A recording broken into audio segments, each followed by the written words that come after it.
नहीं मेरी ए रुक जाओ भाई, प्रोफेसर आ जाओ। देखिए मैं आपकी बात समझ रहा हूँ, जो चरखा दाव की बात कर रहे हो। देखिए ये राजनीति है और ये चुनाव हो रहा है संविधान बचाने के लिए, लोकतंत्र बचाने के लिए। और अगर चरखा दाव की बात करें तो क्या नौजवान नहीं जानता उनके साथ जो धोखा हुआ या चरखा दाव बोलोगे कि जिन्हें पक्की नौकरी मिलनी थी वो अग्निवीर से संतुष्ट हो रहे हैं और उनकी गरीबी का और उनकी बेबसी को एक्सप्लॉइट कर रही है बीजेपी। अच्छा कौन नौजवान स्वीकार करेगा मुजफ्फरनगर, मेरठ, बागपत, गाजियाबाद जो सबसे ज़्यादा फौज में नौजवान जाता था, क्या इसका कोई जवाब है चरखा दाव बोलने वालों के पास? या बीजेपी के लोग जिन्होंने अग्निवीर व्यवस्था लागू की है 4 साल की, कल को पुलिस में लागू कर दें 3 साल की नौकरी, आपके यहाँ जवाब क्या है? और फिर अरे बीजेपी के घोड़े की ढाई चाल से बचो, बीजेपी के जो घोड़े की ढाई चाल है ना उससे बचो। बीजेपी किसी की नहीं है। जिन किसानों से वोट लिया और ये कह करके आय दोगुनी होगी, उनके लिए 3 काले कानून लाए गए और प्रधानमंत्री यहीं कहीं कह रहे थे कि देश का और दुनिया का सबसे बड़ा भंडारण व्यवस्था की है। ये भंडारण सरकारी नहीं है, ये प्राइवेट लोगों का भंडारण है।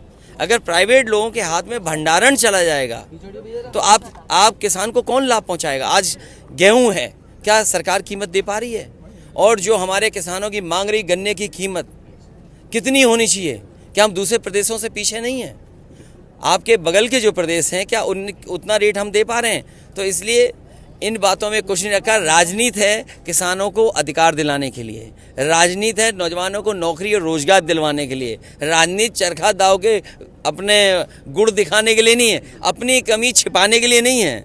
अरे हम तो वो लोग हैं जो सम्मान देते हैं।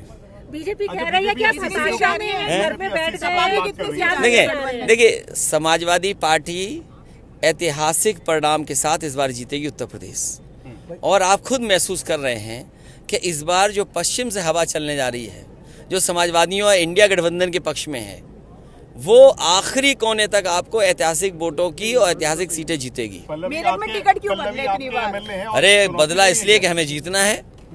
और आप ये बताइए, अरे आपको सवाल ही नहीं पूछना चाहिए था, आपको ये पूछना चाहिए कि बीजेपी के लोग कैसरगंज से लोकसभा के प्रत्याशी क्यों नहीं तय कर रहे हैं?